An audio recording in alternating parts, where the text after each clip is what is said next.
നമ്മളിങ്ങനെ വണ്ടിയെ പോയപ്പോൾ കണ്ട മാങ്ങയുടെ പല വെറൈറ്റി ഉള്ളൊരു കടയാണ്. നമ്മുടെ കോടുശ്ശേരിയാണ് അങ്കമാലി. പലവിധ മാങ്ങയാണ്, കണ്ടില്ലേ? മാങ്ങയുടെ ഒരുപാട് ഐറ്റംസ്.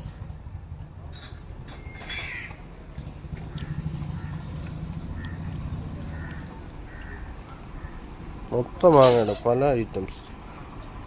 പേരില്ലേ, പേര് മാങ്ങയ്ക്ക്? നമ്മുടെ നാട്ടുമാങ്ങയാണോ ഇത്? ഇതെന്ത് മാങ്ങ? ചെറിയ മാങ്ങ. ചമ്പ്രക്ക. എനിക്ക് നല്ല മാങ്ങ. ഒരു ജ്യൂസ് കൂടെ കുടിക്കാം.